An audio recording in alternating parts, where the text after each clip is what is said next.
GMTV reservou a sua programação semanal para as donas da Capulana pela passagem de mais um 7 de abril, Dia da Mulher Moçambicana. As mulheres desta estação televisiva dedicaram-se à preparação e apresentação dos diversos programas, proporcionando desta forma uma semana com grande presença feminina na tela dos telespectadores e internautas. Como forma de começar com a comemoração do Dia da Mulher, o programa Na Visão Delas, deixando o tradicional dia de transmissão, terça-feira, foi para o ar na quarta-feira, evidenciando a conexão do programa ao Dia da Mulher, 7 de abril. Esta edição, que contou com a apresentação de Natália Viagem, trouxe uma dinâmica diferente, desde o número de painelistas que chegou a 3, passando pela decoração das telas com mulheres de pelo menos 3 continentes, trajadas de Capulana e ativamente participando no programa com as suas contribuições, até o tempo excepcional de antena, que chegou a 2 horas, mas bem preenchidas. Este dia traz-nos a paz como mulheres, para mostrarmos aquilo que nós somos, para mostrarmos a força que nós temos e a liderança também que nós temos, a força, a obra-prima que Deus criou, que é a mulher. Descansadamente dizer que, olha, hoje vou lhe dizer que não me apetece nada. Olha, quem diga que tem dor de cabeça, não me apetece nada hoje estar a ter relações sexuais com o meu esposo. Então, vou me meter na caminha e vou dormir. Já na quinta-feira, Gina Batista veio às telas, conduzindo uma conversa inspiradora com outra jovem mulher, Kitere Giringani, em mais uma edição do programa Percursos. Quando diziam, não, mas uma mulher, será que vai conseguir? Esta mesma insistência e perseverança que dizia avança, fez-me acreditar neste potencial. É quase que impossível falar de comemoração e deixar a música de lado. O programa Melodias, apresentado por Gisele, também trouxe uma voz feminina pertencente a Elsa França, que descorreu sobre o seu trajeto musical e abrilhantou com a sua bela emissão vocal nas composições. Olá, eu quero partilhar esse mesmo Deus contigo e eu quero partilhar esse mesmo Deus com ele, com ela, contigo, convosco, com todos vocês. No sábado à tarde, Fauzi Engenheiro conduziu a parte 2 do tema Sacudidura e em mais um programa, os tons agudos, suaves e harmônicos foram ouvidos nos louvores do grupo Cânticos de Israel.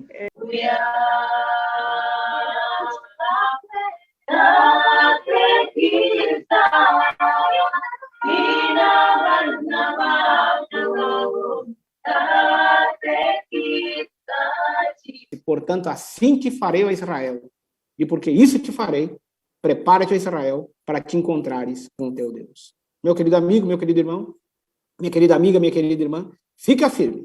Em Deus, na palavra, na igreja, nós sabemos que todo aquele permanecer fiel vai receber a coroa da vida. As atualizações informativas tiveram como núcleo a celebração da efeméride, enquanto se aguardava por dicas de saúde por mais uma colaboradora da GMTV.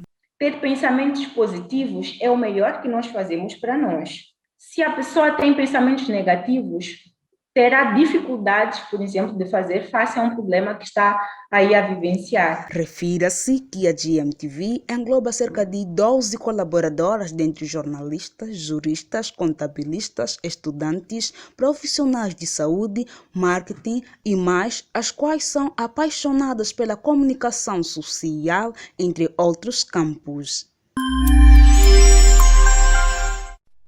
11 de abril é o Dia do Jornalista Moçambicano. Tido como o quarto poder, a imprensa procura, entre outros aspectos, contribuir na consolidação da democracia. Mas, à semelhança de outras profissões no seu dia a dia, a classe jornalística nacional também se depara com desafios de várias ordens, dos quais a tônica vai para a necessidade de melhoria de condições de trabalho, valorização da profissão, bem como o difícil acesso à fonte de informação. A questão do acesso à fonte de informações este continua sendo um dos maiores desafios que nós enfrentamos no exercício da nossa profissão. Acho que a maioria das pessoas ainda não percebe qual é o real alcance, qual é o real objetivo da prática do jornalismo. Há situações em que quando você tem que interagir com uma fonte, as pessoas simplesmente dificultam, e isso tem tido um impacto negativo para aquilo que é a sua história.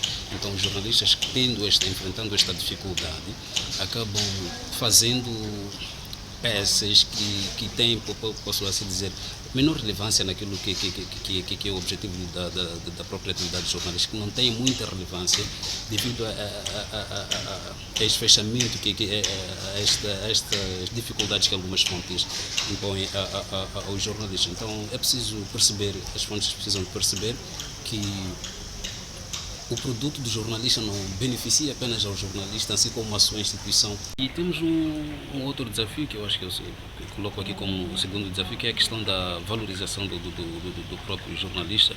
Quando falo da valorização do jornalista, estou a falar da melhoria das condições de trabalho.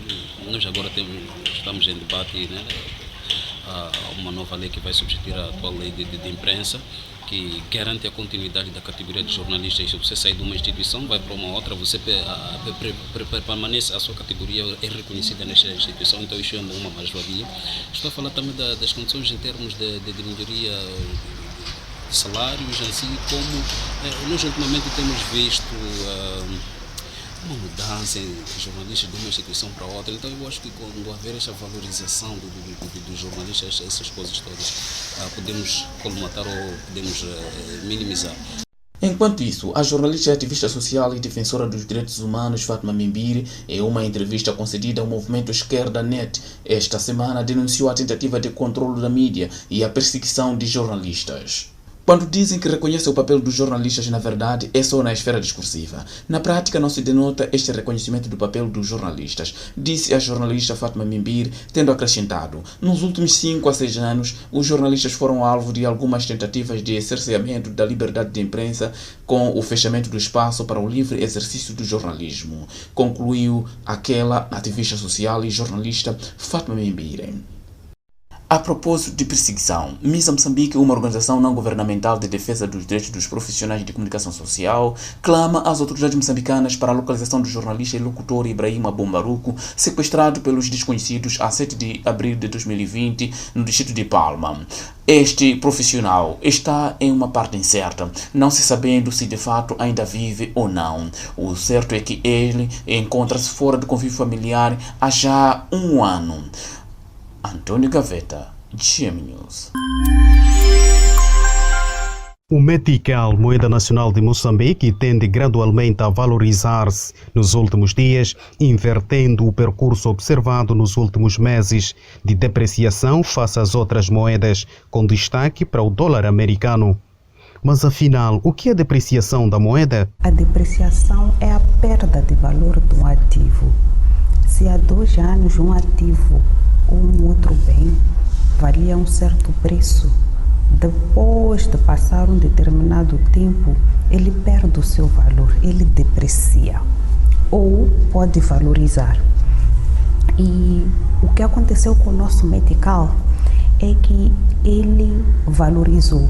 Foi a moeda que valorizou mais a nível mundial durante o início deste 2021. A nossa fonte avançou que o esforço empreendido pelo Banco de Moçambique para reduzir a inflação e os efeitos da pandemia da Covid-19 tem contribuído para a apreciação ou valorização da moeda nacional. Com o aumento das divisas, consequentemente, a nossa caixa de câmbio haveria de aliviar.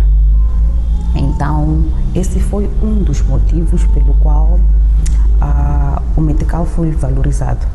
Também não podemos esquecer que o Banco de Moçambique tem vindo fazer esforços para que a taxa de inflação reduza. Então, já temos aqui 3 motivos. O primeiro, acumulamos divisas que recebemos de doações, várias doações que nós recebemos, que não foram poucas.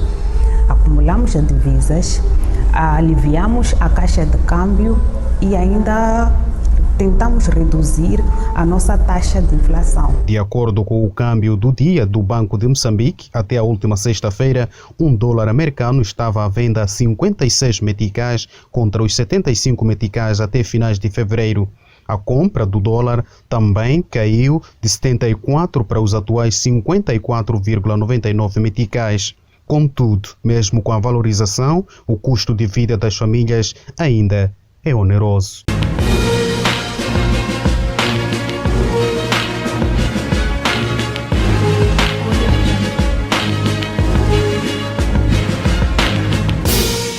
O plano em causa está a dividir opiniões. Afinal, trata-se de mais de 1 milhão de toneladas de água contaminada da usina nuclear da cidade de Fukushima, que foi destruída por um tsunami em 2011 e que deverá ser despejada para o mar. A água será depois tratada e diluída para que os níveis de radiação fiquem abaixo do limite aceitável para a liberação. Mas o plano está a enfrentar uma forte rejeição pelos moradores e indústrias pesqueiras, bem como dos governos da China e da Coreia do Sul.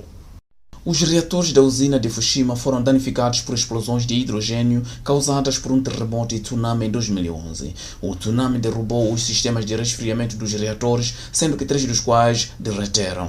Entretanto, a água que se diz estar contaminada servia para resfriar o combustível nuclear. O governo nipônico diz por sua vez que o despejo dessa água começará em 2 anos. A tal decisão foi tomada depois de anos de acesos debates. Atualmente, a água radioativa é tratada por meio de um complexo de processo de filtração que remove a maioria dos elementos radioativos. Contudo, este processo vem mostrando dificuldades porque alguns elementos, tais como o trítio, ainda não se removem por completo.